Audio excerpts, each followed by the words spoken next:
Hi friends, আশা করি ঈশ্বরের কৃপায় তোমরা সবাই ভালো আছো।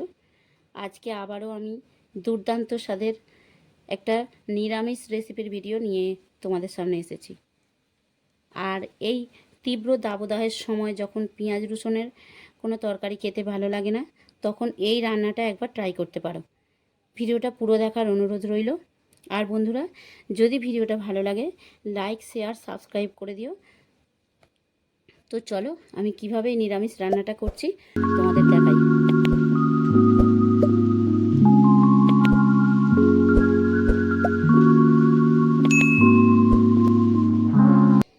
তো ফ্রেন্ডস, এই দুর্দান্ত স্বাদের নিরামিষ রেসিপিটা বানানোর জন্য আমি নিয়েছি এখানে বেশ কিছুটা কুমড়ো শাক নিয়েছি। কুমড়ো শাকের ডগা এগুলো আমি এইভাবে ছোট ছোট করে কেটে নিয়েছি, যে কেটে ধুয়ে পরিষ্কার করে নিয়েছি।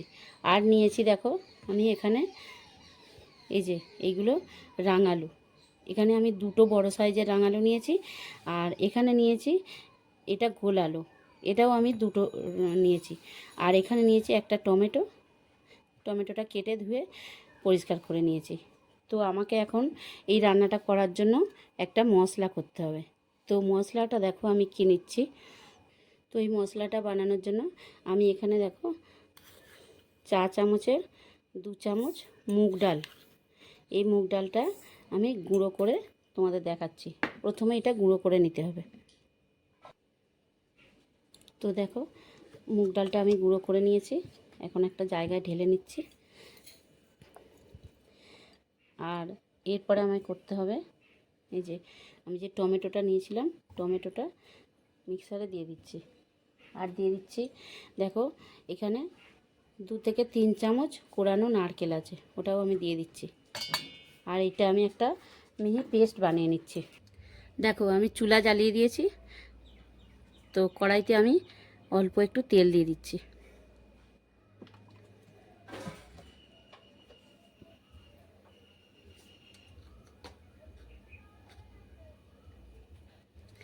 আর ওই গরম তেলে অল্প একটু হলুদ গুঁড়ো দিয়ে দিচ্ছি। আর আমার কেটে ধুয়ে রাখা আলু, যে গোল আলুগুলো নিয়েছিলাম, ওই আলুটা তেলের ওপরে দিয়ে দিচ্ছি। আলুটা হালকা হাতে একটু নাড়াচাড়া করে নেওয়ার পরে রাঙালুটা দিয়ে দেবো।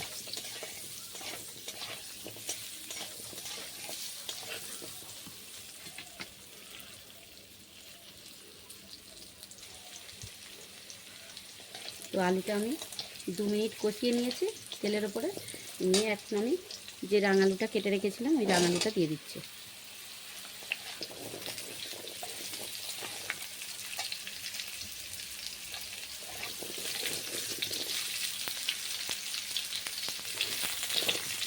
দেখো রাঙালুটাও দেওয়ার পরে আমি আরও 2 মিনিট তেলের উপরে কষিয়ে নিয়েছি। এখন আমি এই কুমড়ো শাকটা নিয়েছিলাম, ওই কুমড়ো শাকটা দিয়ে দিচ্ছি।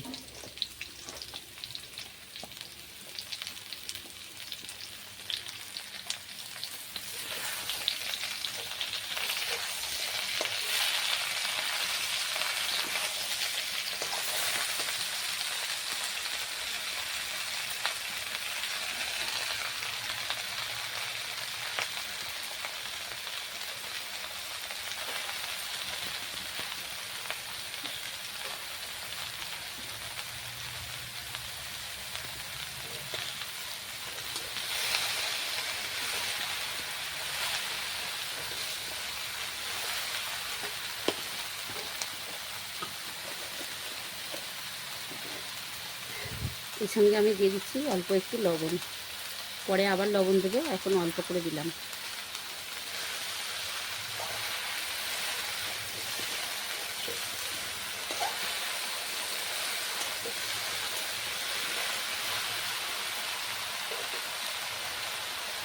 এখন আমি একটা ঢাকা দিয়ে দিচ্ছি, 2 মিনিট পরে ঢাকা খুলে দেখব।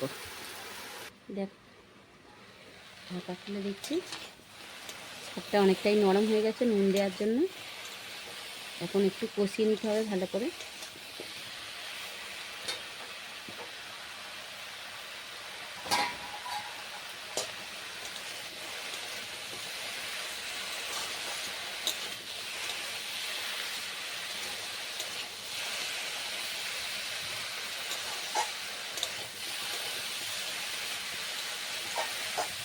সম্পূর্ণ নিরামিষ রান্না বন্ধুরা। এইভাবে তোমরা একবার বানাও এই কুমড়ো শাকের ডগা, অপূর্ব স্বাদ লাগে। সব যখন কষানো হয়ে গেছে এখানে আমি পর্যাপ্ত গরম জল দিয়ে দিচ্ছি সিদ্ধ করার জন্য। কুমড়ো শাকটা আলুটা সিদ্ধ করার জন্য গরম জল দিয়েছি।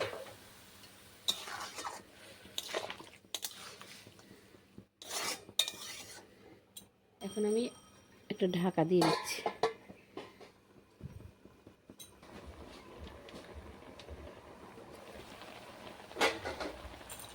দেখো বন্ধুরা, আলু সব কিছু সিদ্ধ হয়ে গেছে। আমি 10 মিনিট এইভাবে সিদ্ধ করেছি। 10 মিনিট সিদ্ধ করার পর সব কিছু সিদ্ধ হয়ে গেছে। এখন আমি একটা জায়গায় ঢেলে নিচ্ছি।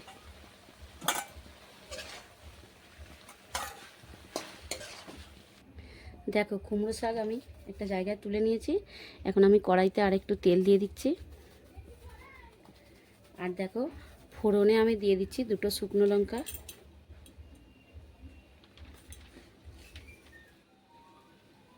আর দিয়ে দিচ্ছি অল্প একটু 5 ফোড়ন,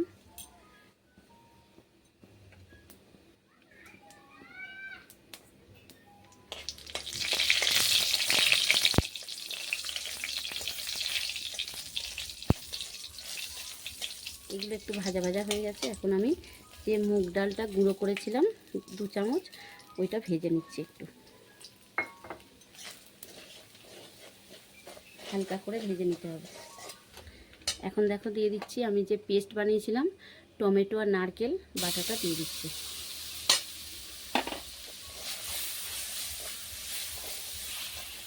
ওই সঙ্গে আমি দিয়ে দিচ্ছি 1 চামচ কাঁচা লঙ্কা বাটা। আমি কিন্তু বন্ধুরা এখানে কোনো রকম গুঁড়ো লঙ্কা, শুকনো লঙ্কা, মানে গুঁড়ো শুকনো লঙ্কা ব্যবহার করিনি। আমি টোটালি কাঁচা লঙ্কা দিয়েই করছি তরকারিটা। আর আমি দিয়ে দিচ্ছি, দেখো এখানে আমি 1 চামচ কাসুরি মেথি নিয়েছি, দিয়ে দিচ্ছি।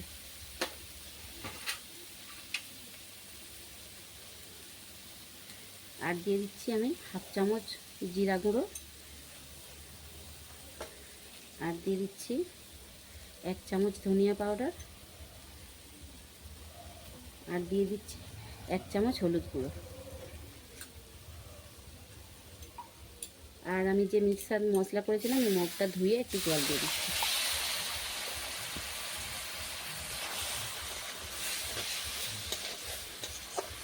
এগুলো একটু খুব ভালো করে ভাজা ভাজা করে নিতে হবে। আর এই সব কিছু আমি 1 মিনিট মতো কষিয়ে নিয়েছি। আর এখন আমি যে কুমড়ো শাক আলু সিদ্ধ করে রেখেছিলাম ওটা দিয়ে দিচ্ছি।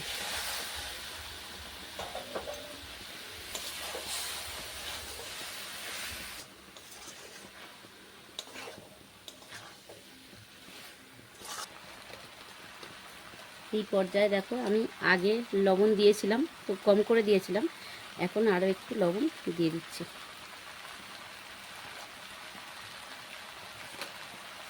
আর চিনি দিতে লাগবে না, কারণ রাঙালু আছে, রাঙালু মিষ্টি, তো চিনি দিতে লাগবে না। আর এখন গ্যাসের ফ্লেমটা লো করে দিয়ে 2 মিনিট সিদ্ধ করে নেব। আর সিদ্ধ করার জন্য আমি এখানে ঢাকা দিয়ে দিচ্ছি। চলো 2 মিনিট পরে ফিরে এলাম। দেখো তরকারিটা দেখতেও যেমন হয়েছে ফাটাফাটি, খেতেও তেমন ফাটাফাটি। আমি এখানে লবণটা 2বার করে দিয়েছি। বন্ধুরা তোমরা যদি প্রয়োজন হয় টেস্ট করে নেবে, নিয়ে লবণ দেবে। আমি একটা জায়গায় তুলে তোমাদের দেখাচ্ছি।